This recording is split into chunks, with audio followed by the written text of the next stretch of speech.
दोस्तों, हमने last theory में कुल मिला के 3 फॉर्मूला सीखी थी। एक तो करंट कैरिंग कंडक्टर जो है उसको मैग्नेटिक फील्ड में रखने से कितना फोर्स लगता है। तो ये फॉर्मूला थी force F is equal to I into bracket L cross B. L cross B इतना फोर्स लगता है, ये पहली फॉर्मूला थी। इसको अगर हम मैग्नीट्यूड फॉर्म में लिखेंगे तो हम लिख सकते हैं F is equal to I L B sine theta. ये हमने देखा, और हमने ये भी फॉर्मूला देखी कि मैक्सिमम फोर्स कब लगता है, जब थीटा की वैल्यू 90 डिग्री होती है। मतलब आई एल बी ये मैक्सिमम फोर्स कंडक्टर पे लगता है। ठीक है, अगर ये कोई करंट कैरिंग कंडक्टर है, suppose this is a current carrying conductor and the current is moving in this direction, this is I, and if magnetic field is perpendicular to this current like this, ये magnetic field B है। ठीक है, तो L cross B, L I के direction में होगा, L cross B हम करेंगे तो you can easily understand and you can easily show that your force will be upward। ये जो आपका कंडक्टर है ऊपर की तरफ उसको फोर्स लगने वाला है। This we have already seen in our last period. हमारे लास्ट वीडियो में हमने ये देख लिया था कि किस तरीके से करंट कैरिंग कंडक्टर को हम लोग करंट कैरिंग कंडक्टर को फोर्स लगता है। इसके बेस पे हम कुछ क्वेश्चन करेंगे। In our SL Arora book you can see on the page number 4.45 there is a question that is example number 56. Example number 56 is there. In that example you can see the horizontal component of earth magnetic field at a certain place is 3.0 into 10⁻⁵ Tesla. आगे बढ़ने से पहले मैं आपको ये बताना चाहूँगा कि अर्थ का मैग्नेटिक फील्ड का हॉरिजॉन्टल कंपोनेंट से आप क्या समझते हैं। सी अर्थ इज लाइक दिस। अर्थ कुछ ऐसे होती है, और मान लो कि अर्थ का ये मैंने डॉटेड लाइन बना दी। ये उसका ज्योमेट्रिकल एक्सिस है जिसमें अर्थ गोल गोल घूमती है, और फिर मैंने एक येलो कलर से एक दूसरी एक्सिस बना दी जो उसका मैग्नेटिक एक्सिस है। मैग्नेट इस तरीके से लगा हुआ है। ये मैग्नेटिक नॉर्थ पोल है, ये मैग्नेटिक साउथ पोल है। हमें पता है मैग्नेटिक फील्ड लाइंस जो है नॉर्थ पोल में से निकल के साउथ पोल पे चली जाती है। दोस्तों, मुझे सिर्फ इतना बताना है कि हॉरिजॉन्टल कंपोनेंट क्या है, बाकी की चीज़ें हम लोग बाद में 5th चैप्टर में करने ही वाले हैं। अभी मैं आपको ये बताना चाहूँगा कि किस तरीके से हॉरिजॉन्टल कंपोनेंट हमें मिलता है। You can see over there कि मैग्नेटिक फील्ड जो है वो अर्थ की सरफेस के साथ एंगल बनाएगी। वो समझने के लिए मैं अर्थ के सरफेस के पास कुछ एक टेंजेंट बना देता हूँ। This is the tangent over here, this is a tangent over here, this is the tangent over here, this is another tangent over here, this is another tangent over here। आप देखो हर बार अब यहाँ इस tangent की बात करेंगे तो इस टेंजेंट के साथ ये जो मैग्नेटिक फील्ड है पैरेलल, एग्जैक्टली पैरेलल दिख रहा है, but it is not the case over here. This is the tangent but the field is something like this. Field ऐसी है और ये टेंजेंट है, तो इस वजह से टेंजेंट के पैरेलल ये फील्ड नहीं है। तो इस वजह से इस फील्ड के दो कंपोनेंट मिलते हैं, एक हॉरिजॉन्टल कंपोनेंट मिल जाता है, एक वर्टिकल कंपोनेंट मिल जाता है। तो हम जो बात कर रहे हैं वो इस हॉरिजॉन्टल कंपोनेंट की हम लोग बात कर रहे हैं। जनरली हॉरिजॉन्टल कंपोनेंट जो है वो मैग्नेटिज्म के लिए यूज़फुल होता है। तो हम लोग बात कर रहे हैं हॉरिजॉन्टल कंपोनेंट की। हमें इतना ही पता होना चाहिए कि वही हॉरिजॉन्टल कंपोनेंट जो है हमें काम लगने वाला है, ठीक है। तो वो b की वैल्यू हमें दी गई है, which we have to write over here 3.0 into 10⁻⁻5 tesla, and the direction of the field is from the geographic south to geographic north. A very long straight conductor is carrying a steady current of 1 ampere. यहाँ पर हमें I भी दे दिया गया है, I की value है 1 ampere. 1 ampere current हमें दे दिया गया है। What is the force per unit length on it when it is placed on the horizontal table and the direction of the current is east to west and south to north. इसमें दो case है, east to waste current जा रहा है तो क्या होगा, and south to north जा रहा है तब करंट क्या होगा। इसमें दो अलग अलग केसेस बन रहे हैं। सबसे पहले तो हम लोग यहाँ पर ये जानते हैं कि फोर्स की फॉर्मूला क्या होगी। We have already learn the formula of force, F is equal to ILB sine theta, ये हमारी फोर्स की फॉर्मूला है। And force per unit length क्या हो जाएगा, F/L, दैट इज L से L कट गया तो हमारे पास केवल बच जाएगा IB साइन थीटा, ये हो जाएगा हमारा फोर्स पर यूनिट लेंथ। इसमें थीटा क्या है, theta is the angle that the conductor makes with the direction of B। अब B का डायरेक्शन आपको बताया गया है कि from geographic south to geographic north, मतलब मैं यहाँ पर ऐसे डायरेक्शन ड्रॉ कर रहा हूँ, this is north, this is south, this is west and this is east.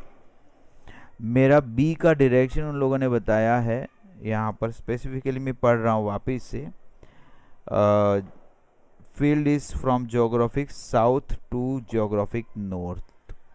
तो मैं फील्ड यहाँ पर लिख रहा हूँ, my field is geographic south to geographic north, this is my magnetic field over there. और ऑप्शन नंबर ए में बताया गया है कि हॉरिजॉन्टल टेबल पे ईस्ट से वेस्ट रख रहा हूँ। तो सबसे पहला केस, मैं केस ए के लिए यहाँ पर लिख रहा हूँ। केस ए के लिए मेरा कंडक्टर है ईस्ट टू वेस्ट, इस तरीके से जा रहा है मेरा एल की डायरेक्शन। और बी की बात कर रहे हैं हम लोग सेकंड केस में, south to north, south to north मेरा एल जा रहा है। तो ये दो अलग अलग केसेस है और दोनों अलग अलग केसेस में मुझे फोर्सेस निकालने हैं।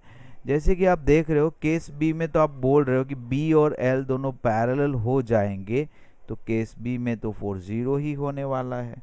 अब सवाल हो जाता है केस ए, केस ए में हम लोग वैल्यू डाल देंगे इसमें, तो हमें वैल्यू मिल जाएगी F इज इक्वल टू आई की वैल्यू है 1 जो हम ऊपर लिख चुके हैं, बी की वैल्यू है 3.0 इंटू 10⁻⁻5 टेस्ला, और साइन 90 डिग्री हम लिखेंगे, क्रॉस हो रहा है, हम फिगर में देख पा रहे हैं, यहाँ फिगर में हम देख पा रहे हैं केस ए में तो 90 डिग्री हो रहा है।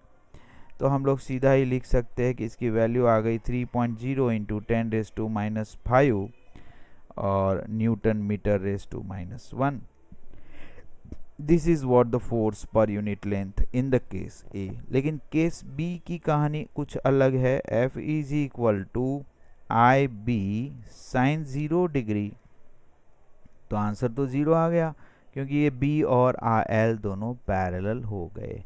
अब आपको सवाल ये है कि इसमें इतना लंबा चौड़ा लिखा हुआ है कि भैया हॉरिजॉन्टल कंपोनेंट ऑफ B मतलब अर्थ मैग्नेटिज्म, ये वो फलाडी का, तो अभी वो सब हम सीखेंगे 5th चैप्टर में। अभी के लिए तो इतना याद रखना है कि हमें यहाँ का जो B है, फोर्स की फॉर्मूला वाला B जो है, वो B ही अर्थ का हॉरिजॉन्टल कंपोनेंट है। बस हमें इतना ध्यान में रखना है और कुछ भी इस क्वेश्चन में हमें ध्यान में नहीं रखना है। तो आपको ये क्वेश्चन समझ में आ गया होगा। ऐसा ही एक छोटा सा और क्वेश्चन है जो हम लोग देख रहे हैं आपके SL अरोरा में। इस क्वेश्चन का नंबर है एग्जाम्पल नंबर 59। एग्जाम्पल नंबर 59 आप ध्यान से देखेंगे, you can see over there. Example 59 में बताया गया straight wire of mass 200 gram and length 1.5 metre carries current 2 ampere. हम लोग मास लिख देते हैं, mass m is equal to 200 gram बताया गया है, उसका लेंथ भी बताया गया है, लेंथ आपको दिया गया है 1.5 मीटर, और उसके अंदर जो करंट जा रहा है I वो भी आपको दिया है 2 एम्पियर, इतना करंट दे दिया गया। It is suspended in the mid air by a uniform horizontal magnetic field B है मैग्नेटिक फील्ड हॉरिजॉन्टल, और उसको सस्पेंड कर दिया गया हवा में। ये आपका कंडक्टर हवा में सस्पेंड हो रहा है, लटका हुआ है, और इसके अंदर करंट जा रहा है 2 एम्पियर का करंट जा रहा है। इसके अंदर मान लो इस डायरेक्शन में जा रहा है, एज्यूम कर लेते हैं इस डायरेक्शन में जा रहा है, और यहाँ पर 1.5 मीटर की इसकी लेंथ भी बताई गई है आपको। इसका वेट बताया गया भैया 0.2 kg हम लिख सकते हैं इसका मास। तो भैया इसके ऊपर नीचे की तरफ mg फोर्स लगेगा कि नहीं लगेगा? लगेगा, पक्का लगने वाला है। अब इसको एक हॉरिजॉन्टल मैग्नेटिक फील्ड ने पकड़ के रखा हुआ है, मतलब अगर इस मैग्नेटिक इस dl को अगर मैं इस डायरेक्शन में ले लेता हूँ, this is the dl in this direction, तो मुझे ऊपर की तरफ फोर्स लगाने के लिए मैग्नेटिक फील्ड कहाँ लगाना पड़ेगा? तो मेरे पास फोर्स की फॉर्मूला है, what is the force over here, इस कंडक्टर पे फोर्स कितना लगेगा? F is equal to I into L into B into sine theta. तो साइन थीटा मुझे मुझे 90 डिग्री चाहिए, मतलब मुझे थीटा ऐसे चाहिए कि फोर्स ऊपर की तरफ लगे, मतलब L क्रॉस बी। तो L क्रॉस बी मैं करूँगा, तो L क्रॉस बी, तो B मेरा अंदर की तरफ जाते हुए होना चाहिए, ये मेरा B होना चाहिए, B मेरा पेपर के अंदर जाना चाहिए, तब जाके इसको ऊपर की तरफ फोर्स लगेगा, मैग्नेटिक फोर्स ऊपर की तरफ लगने वाला है। तो हम एज्यूम कर लेते हैं कि B अंदर की तरफ जा रहा है, और ये वाला फोर्स हो जाएगा हमारा mg, this force will be mg, क्योंकि उसी को तो हमें बैलेंस करना है। तो एक तरफ हम लिखेंगे mg और दूसरी तरफ लिखेंगे हम लोग ILB साइन 90 डिग्री, क्योंकि परपेंडिकुलर है तो साइन 90 डिग्री हो जाएगा, ILB साइन 90 डिग्री हो जाएगा। B हमें चाहिए साइन 90 डिग्री की 1 हो जाता है, तो B is equal to mg upon IL हो जाएगा। mg की वैल्यू डाल देंगे, 0.2 kg है mg की वैल्यू, g की वैल्यू 9.8 हम लोग लेते हैं, I हमें दिया गया है 2 एम्पियर, और L की वैल्यू है 1.5। इसको आप अच्छी तरीके से सिंप्लीफाई करोगे, कैलकुलेट करोगे, तो आपको पता चलेगा कि 0.65 टेस्ला जितना मैग्नेटिक फील्ड आपको इस डायरेक्शन में, मतलब इनसाइड द पेज लगाना पड़ेगा।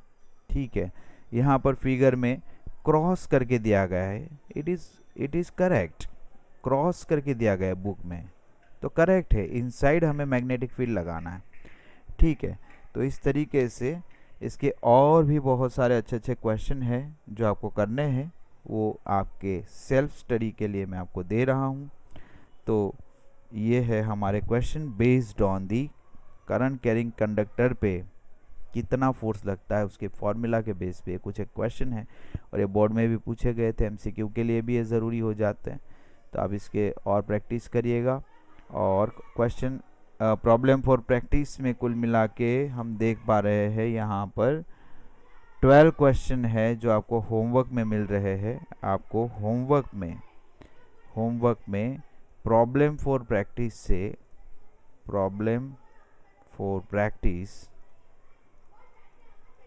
से क्वेश्चन नंबर 1 to 12 सारे के सारे आपको करने हैं। तो इस वीडियो में इतना ही रखते हैं, आने वाले वीडियो में हम नेक्स्ट टॉपिक पढ़ेंगे। Have a nice time, good bye.